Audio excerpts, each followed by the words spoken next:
Okay, which page did you say? Start with 1,570. Oh, 15. 1,570. Okay, 1570. hang on.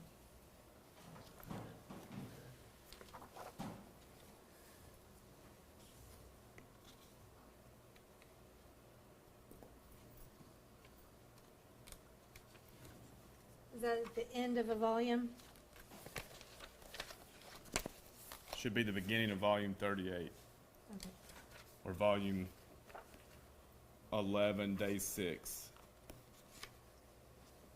May I approach you, Honor? You may, let's help find this.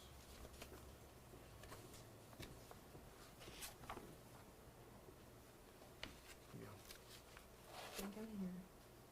1570, yes. Okay. And who is being the examined witness? Brent Booth. And who is in charge of cross-examination? I was.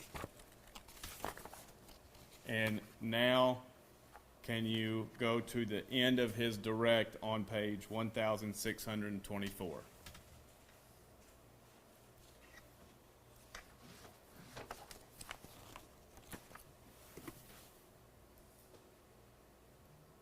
Yes. Question by General Hagerman: was there pressure to solve this case? Answer: self-imposed. Yeah, there's pressure. That's by friends and neighbor. You don't get in this line of work for the money. I don't do what I do for the money. I do what I do because I love people. I fix things. I am a hands-on kind of guy. Take charge and fix things. What's solving this case mean? Does it mean just picking somebody? No, because there's all this pressure being self-imposed. No, I would never do that. We never would do something like that. We pride ourselves on doing the right Is thing. there a question for Ms. Thompson here? Yes, yes, Okay, if I can get to it. all right. We pride ourselves on doing the right thing and always the right way. We make mistakes in this one, yeah. One I'll take with me the rest of my life. That's all, excuse me. But I got the right person. I didn't charge the wrong.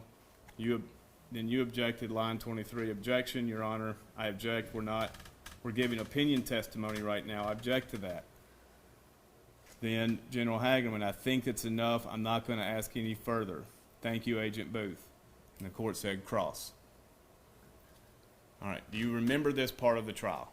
Yes. Do you believe Agent Booth opened the door to whether he did things the right way? Yes. At the time, you had the recording of Agent Booth and Victor Densmore just several months before, correct? Yes. You did not hit him with that on cross-examination, did you? No, I didn't. You did not hit him with the Dylan Adams interview that he could have authenticated because he was there. No, I didn't. You agree he could have authenticated it? Yes.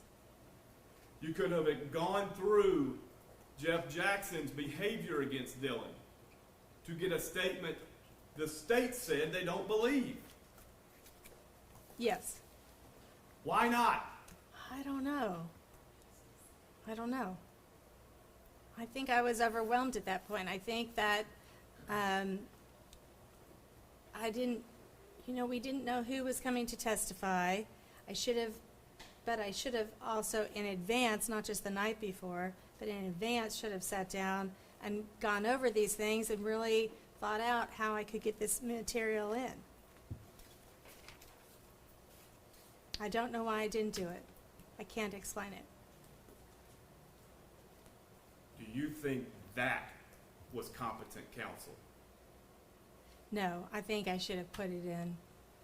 I think that the fact that the TBI was willing to go with one lie when it really didn't meet the facts, and then they were willing to go with Jason Autry's lie, which didn't meet the facts, would have been telling.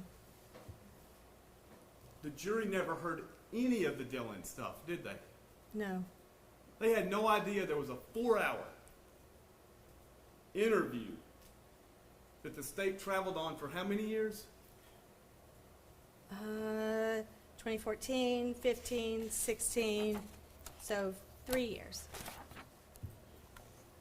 You didn't ask Agent Booth if he felt he coerced Victor Dinsmore, did you?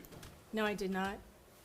Did you ask Agent Booth whether Victor Dinsmore told you what kind of gun it was? No, I did not. I don't think this is working.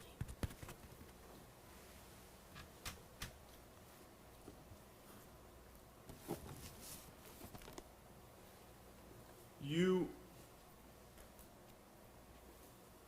you understand the importance of the timeline of that morning as it relates to a window for a white truck to be hidden at Victor Dinsmore's? Yes. What is it? Well, it's going to take them 30 minutes to get back to, from the river to Shane Austin's house On what alleged route? on really any route, unless it was the interstate, and Jason said they didn't take the interstate. What was the importance of not taking the interstate? Well, because they didn't want somebody to see the dead body in the back. If they took the interstate, what would the significance be? Well, they would have gotten back faster. They might have gotten back in less than 30 minutes. Would they have had a body in the back? Yes. You think they would have driven the interstate with Objection, the Your body? Honor, to the speculation. Fair enough. All right, objection sustained. Did you had your investigator run the routes from the alleged spot Zach and Jason were at the river? Yes. And do you remember the belief that there was enough time to get from the river along Autry's route back to where they were at Austin's house at the time frame they provided? Before 11 o'clock? Yes, ma'am. Because Jason had to go eat Yes. lunch with his girlfriend at 11. I don't think there was enough time, no. What route do you think they actually took? Well, they didn't go. There's no real route. They didn't do it. Do you understand at some point this, do you understand where the cell records put Dylan, Zach, and Shane in Parsons that morning? Yes. What time? 11:20, Okay. I'm guessing. I can't quite remember. Do you understand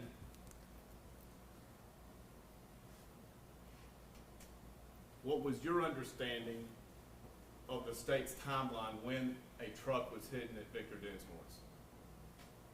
I don't know what the state's timeline was.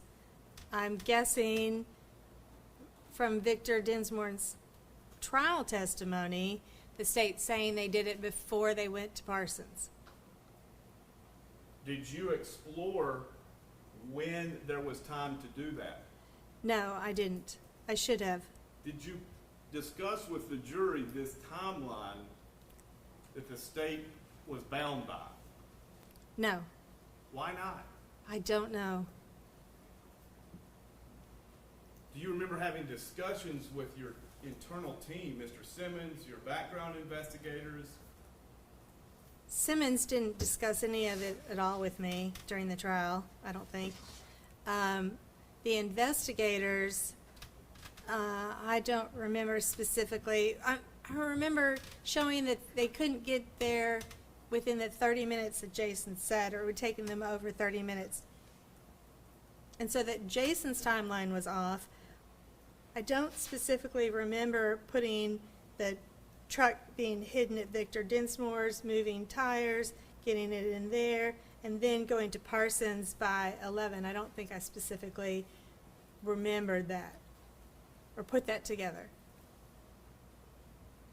Did you emphasize to the jury the cell records from 10:49 beyond? No, Why not? I don't know.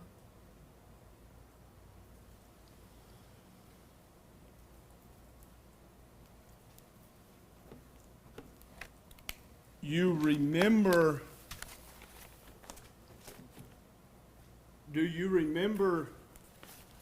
Jennifer Nichols's examination of Victor Dinsmore? I've recently reviewed it.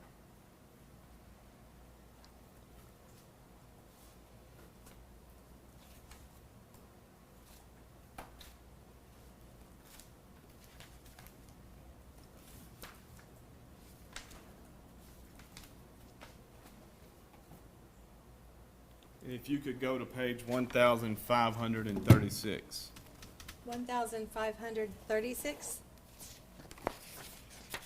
I apologize. It's going to be sooner than that. 1,490. 1,505. Final answer.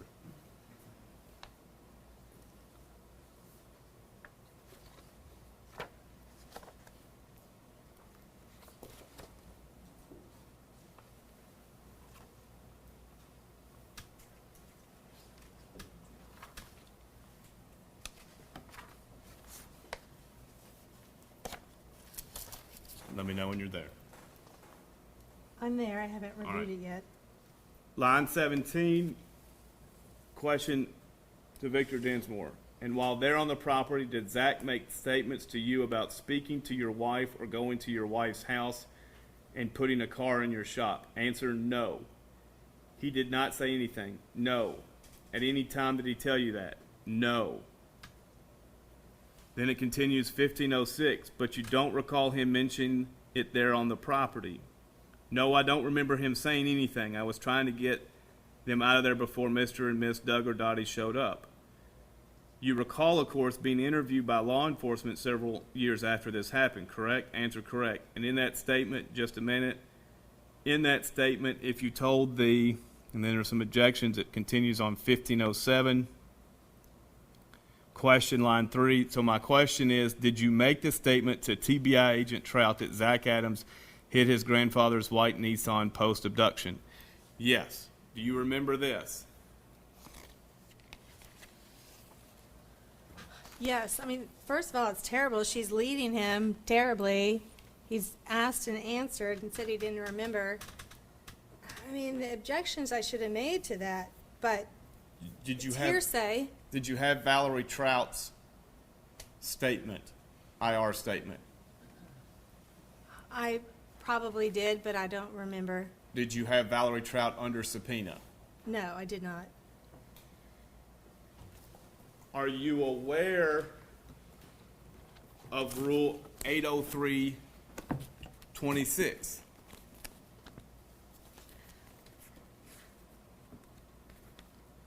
That prior inconsistent statement? Yes. Yes, I reviewed it last night. Okay. A statement otherwise admissible under 613B if all the following conditions are met. The declarant must testify at the trial or hearing and be subject to cross-examination concerning the statement. Yeah, if she's testifying, she's familiar with it. All right. Was that met? Yes, Were the other conditions met? yes. Why did you not then go to your computer and show the jury the Brent Booth, Victor Dinsmore conversation at that point? I don't know. Was there any strategy involved in not showing that to the jury? No, Anything that you think's not, that was hurtful to Zach, you didn't want to present? no. Victor Dinsmore prior had said that at the fight in the afternoon of April 13, 2011, what did Victor Dinsmore said they were arguing about? You He- remember? I get confused. Did he say that they were arguing about who was going to hit that, or he'd let Shane hit that? Was it your understanding Mr. Dinsmore was referring to a future event against Miss Bobo? Yes. In this recorded statement, do you remember what Brent Booth said Miss Holly's condition was at the time they were arrived that afternoon. I think he said she was dead. Does In that make Victor's talk- statement make sense? No. Why didn't you present it to the jury? Gosh, I don't know, Mr. Bates. I think, at the time, I should have had this all prepared out in the beginning. I didn't realize how much everybody was going to lie. I thought that I would be able to use the cross-examination of their prior inconsistent statements against them, and I thought that they would just admit that they'd made these prior inconsistent statements, but everybody just lied about it and said they didn't remember. Usually, in a case like this, the state goes over the witness's prior statements, so the witness will testify consistently. But in this case, witness after witness was saying, no, I didn't review my prior statements. So the state hadn't gone over it with them to review their statements, and they came in not remembering, some of them not even remembering they had given statements. Victor Dinsmore's cross-examination, page 1554.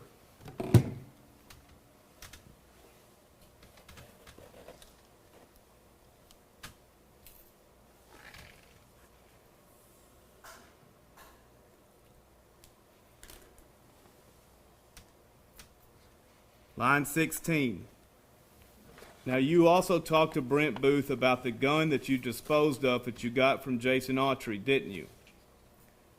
That I had my wife dispose of. I got it from Shane. Your wife disposed of it because you suggested she dispose it, didn't you? Yes, I did. At first, you told Brent Booth also that it was a .357 or a .38, didn't you? Answer, yeah, I wasn't really sure what it was. Had you listened to the second recording of Brent Booth and Mr. Dinsmore when you cross-examined? Yes. Do you remember what Mr. Dinsmore said to Mr. Booth regarding the gun? Not off the top of my head. Your Honor, I'm going to play from the May 18th video recorded. Exhibit 64, the May 19th.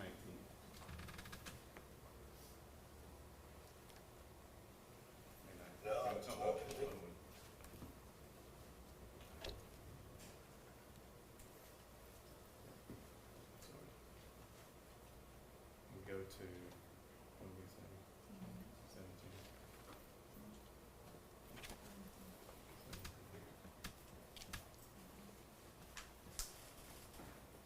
Your question on page 1554 was a .357 or a .38. Yes. Why did you phrase it that way? I'm sure that's because that's what he had previously told law enforcement. I'm going to play beginning at minute 7:02 of Exhibit 64. Huntington. She was going to the doctor in Huntington, so I told her to go up the river, on the way down through there. She didn't because there was too much traffic, came back, and that's when she pulled off onto a holiday road. So I was just gonna keep it and hide it somewhere at home, and I thought, no, I have not to do that. She was gonna take out that boat that I had on the inside, put on my property, fill with dirt, I'm put sorry, a hole in but- it. She was gonna dig a little and put it in there. I kinda wish she would have, but it'd be definitely sitting right there still, so. Okay, so you pulled off to Holiday Road, And she, and right there in the water. and she laid it down, I know what she did. She laid it down, she didn't wear prints on it, and I heard my talk, she laid it down in the water, and she took and just brushed some stuff over on top of it, so she's done. Why did Jamie Darnell take the meeting with Rick? There might be a bottle, we don't know. Can you remember that? I remember him sitting there and telling me to get rid of that gun, it may have a body on it, Yeah. it came from A-Train. Because A-Train had his hands on it. And I remember when I told you guys about the other gun was just a junky little piece of shit 32, and I took it myself and threw that in my cousin's barn. Okay, because I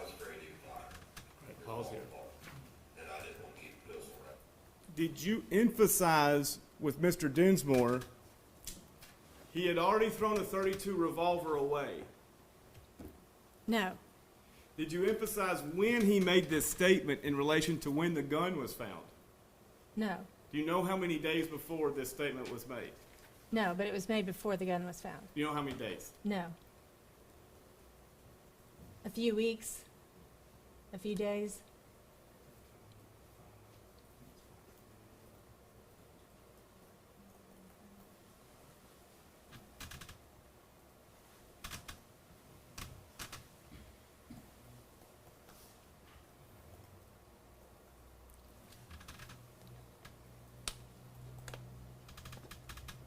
We're now going to go to minute 604 of this same exhibit.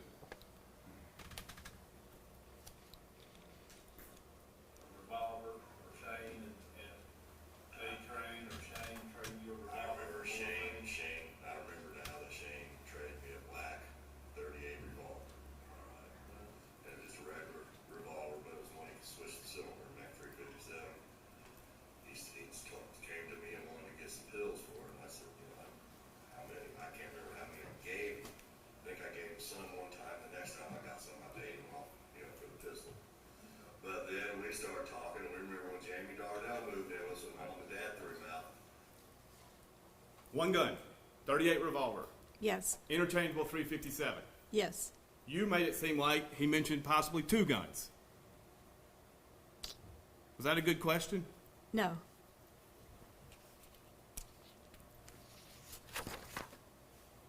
Did you ever ask how is it that at one point Autry and Dinsmore both gave a .357 as the murder weapon?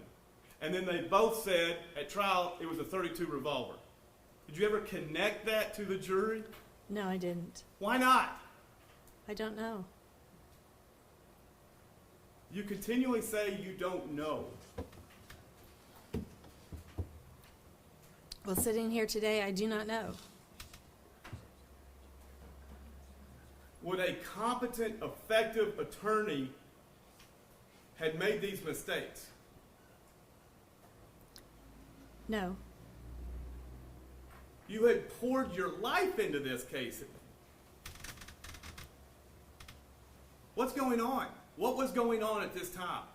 I think at this time, I wasn't prepared for trial. I thought we were going to get a continuance.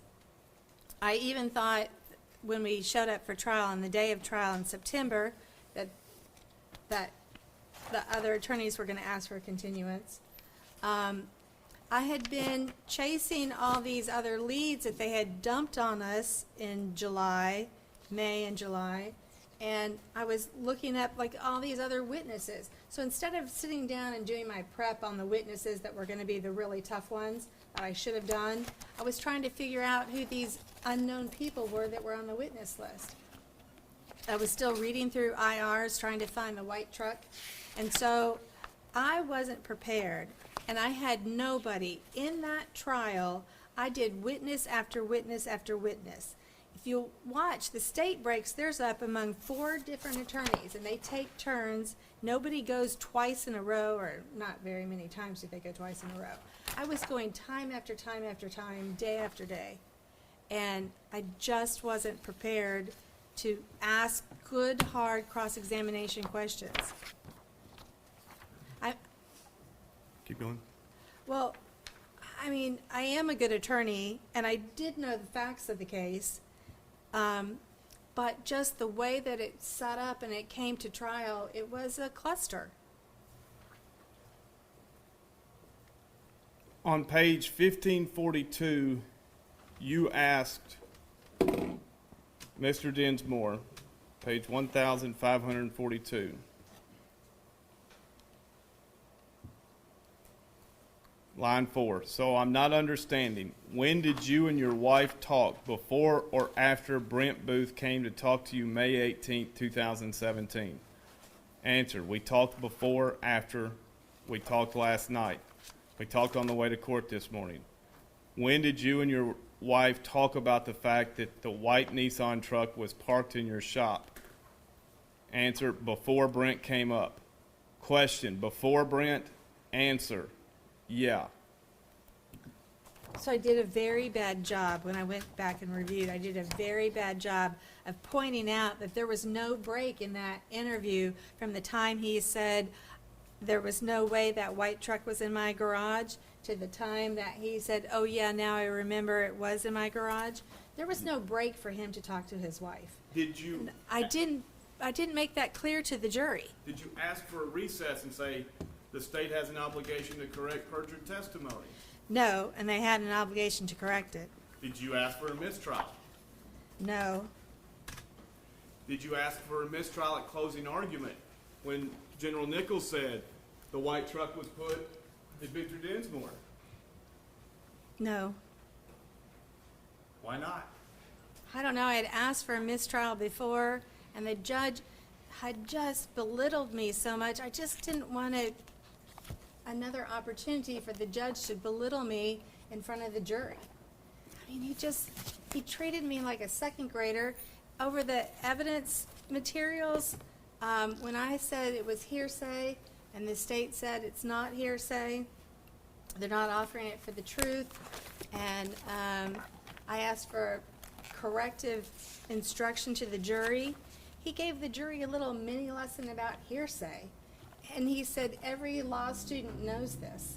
So every time I objected to things, he was so belittling to me that I thought I just got punished enough that I stopped making as many objections as I should have, and all kinds of hearsay came in, and all kinds of irrelevant material came in, and I should have objected to it. When Brent Booth says, we got it right, you objected to his opinion. Yes. At the time of your objection, did you know that he had sworn to the Judge McGinley there was probable cause that Terry Britt committed the crime? Yes, I knew that. You had search warrants. Yes, I knew that. Why didn't you say, okay, you want to give your opinion, here's your prior opinion? Gosh, I should have. I don't know why I didn't say that. You had Terry Britt on a wiretap being told there might be a wire in this house. So with the search warrants, I mean, I did bring up the fact that he had done hundreds of search warrants, and I did ask Brent Booth about that, but I should have gone through them each one and said, you know, you at one point said it was the Bobo family, and you at one point said it was Terry Britt, and all the different search warrants he had done for all the different people that he had sworn on oath that they were guilty. I should have been much more organized and laid things down like that in a solid, I should have just gone through one by one by one and just shown how the state had changed their theory of the case so many times. But, you know, it was hot in the courtroom. First of all, it was very hot those weeks. The jury was sweating. The judge kept saying, let's speed it along, let's move it along, let's get going. And Did you ever make this point? Sheila Kilzer has a phone call. It reshapes the investigation, culminates in death penalty being requested after Dylan provides a 4-hour statement that's not true. But now, ladies and gentlemen, we're supposed to trust this last round of TBI's effort. Did you ever make that point? not clearly, no. Did you ever ask any state agent, tell me where the cell phone and the body was separated of Miss Bobo? No. Did you ever do the timeline of Jason Autry showing up at Shane Austin's house 20 to 30 minutes after the phone call at 8:52 and ask if Dylan's there with his shirt off the entire time, how is he taking the cell phone along the route that ends at Gooch Creek? You know, I thought our cell phone expert was going to make that point, but clearly the expert didn't make those points to the jury, clear enough for the jury to believe it. Did you have a demonstrative aid, however crudely designed? No. The expert doesn't get to just pontificate. You got to ask questions, right? Yes. Did you ask questions to go through the rest of the morning to say, the state wants you to believe at 8:52 they have no idea what to do with the body after pulling off a crime that has escaped investigation. So they have to bring in Autry to drive to the river only to just come back, and at that point they say, well, that didn't work, let's go to Sonic. Leave the body at Shane's house knowing the satellite installer's coming. Did you ever work through this with the jury? No. Did you ever say for years TBI thought Holly was alive for several days? No. Did you subpoena the prosecutors and say, what are you going to give Jason Autry for this testimony? No. You asked for it in your Brady motion, didn't you? Yes. Mike Scholl had told me what Jason expected to get. What was it? Little or no additional time past his federal sentence, which is what he got.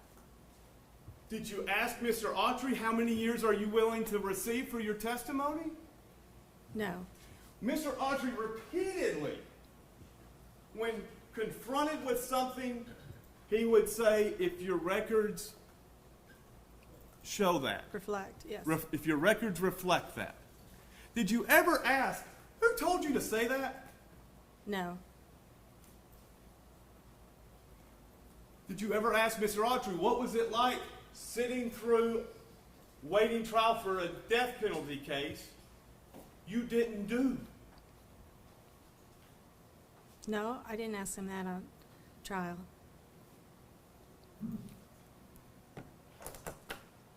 There were statements Zach made, correct? Yes, there were statements that Zach made.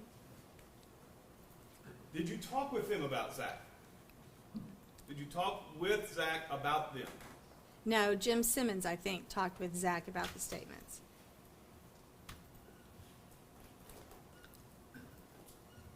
Did Zach tell you he wanted to testify? I don't remember that.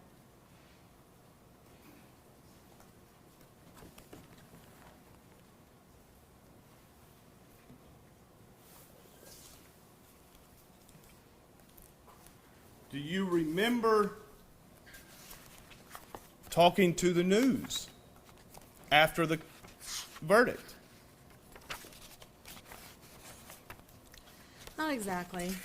I remember that I walked outside and made some statements to the reporters, which was really about the first time I'd made any statements.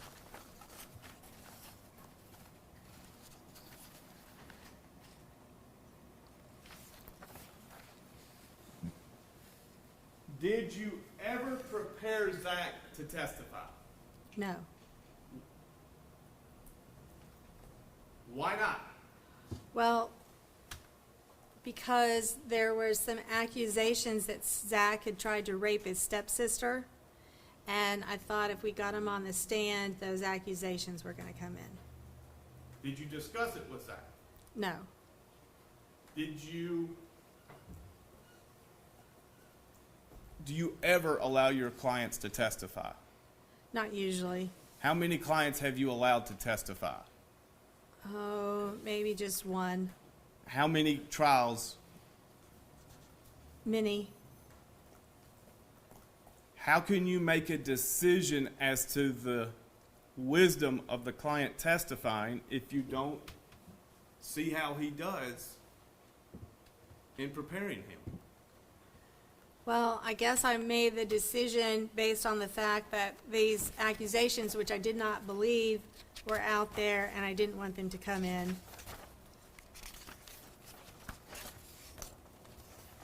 That's the only reason. Well, also, Zach was a little methy. He, even still then, he's not the man he is today.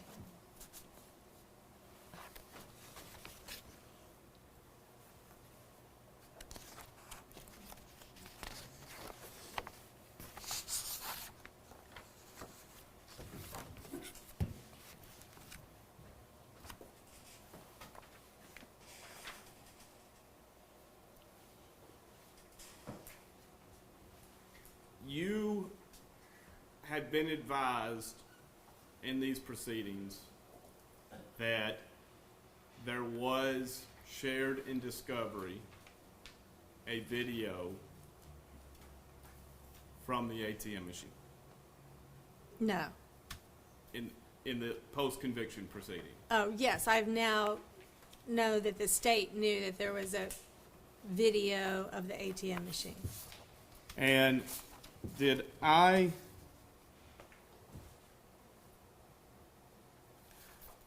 ask you to follow the file path that was provided in a motion by General Boyano to find us? Yes.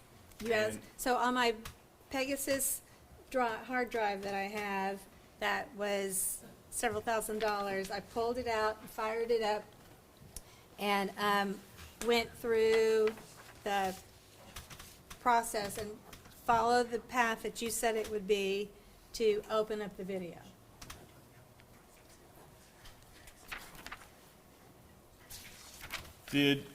Were you able to open the file path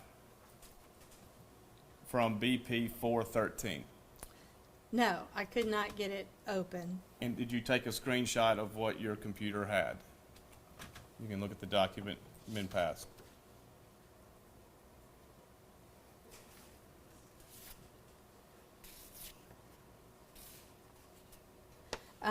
I guess I did. And did you send it to me? I guess I did. But recently, I mean, I did it just very recently, too. Let me ask this. Would it help you remember when you possibly sent this if you saw the email to my office? Yes.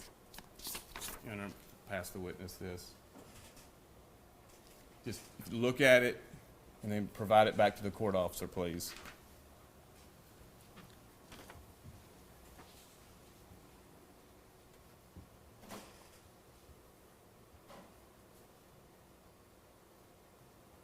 Yes. All right, provide it back to the court officer. And what date was the email? April 25th, maybe, 2025. And what's the date on the install this first to view on the far right? Oh. April 3rd, maybe? Okay. And is this what you, Yes, this All is the screenshot of it. Your Honor, I move to enter this next numbered exhibit. Objections? But I recently also got, 133, hold on a second.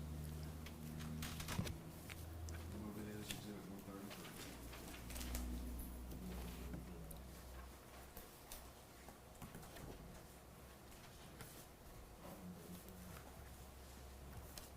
Go ahead.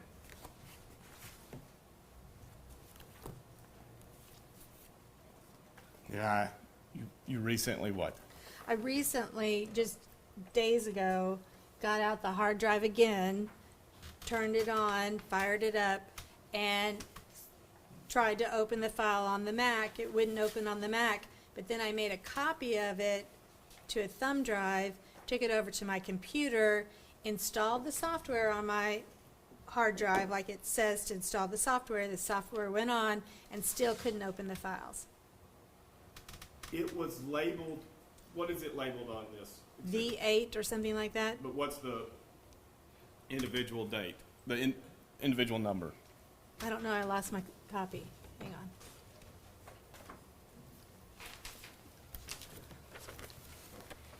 on. Oh gosh, this is not a good copy. What are the letters by the number? BP, so it's labeled BP, BP 4-15 And in the file path, what is it labeled that it's from?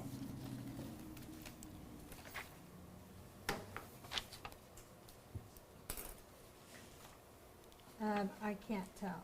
Okay. But I think it looked like it was video from the BP store. If it was, did you ever, let me strike that. Did you ever see the file path ATM? No. There was some bank footage that they provided, and I did go through the bank footage and try to watch it and see if I could see Zach coming through an ATM. But it didn't clearly show the ATM, and I didn't see Zach come through. Was-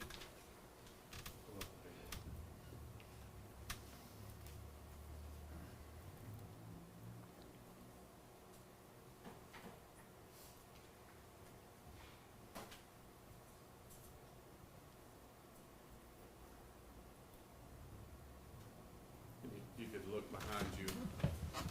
Which exhibit is it?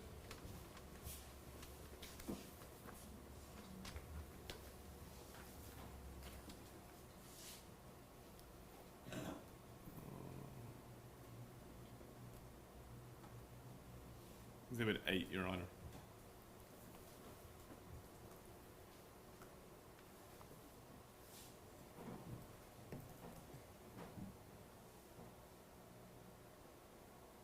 Do you remember seeing this video, Ms. Thompson?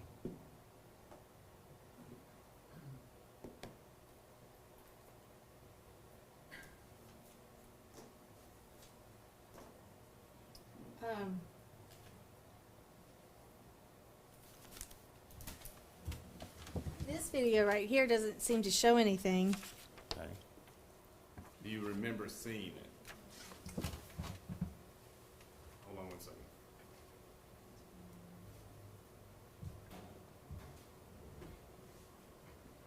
Okay.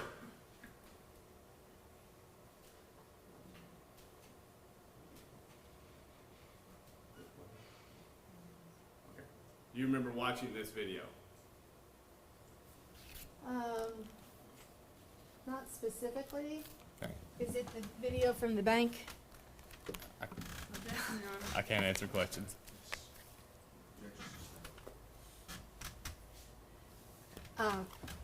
It seems like it's the video from the bank where it's showing the road and showing cars driving up to the bank teller window.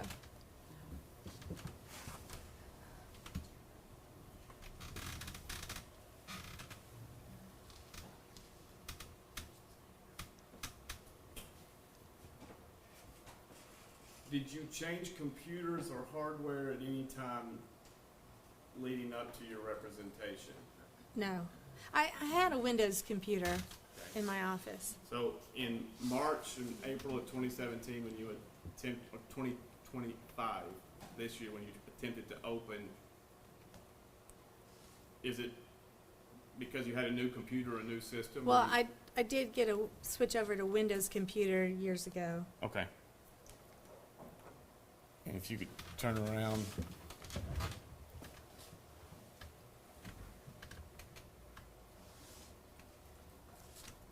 Do you ever remember seeing, prior to these post-conviction proceedings,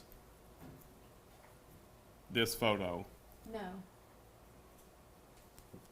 Do you, Which is a still shot of that exhibit, we marked it as a long exhibit what? 101. 101. if you had the timestamp of 11/12 of that photo, would you have used it in a jury trial regarding the timeline the state sought the jury to believe? Yes, that's an alibi, partial alibi for the time that the state says he was committing the murders. Did you have photos of that Silverado from being impounded by the state? Yes.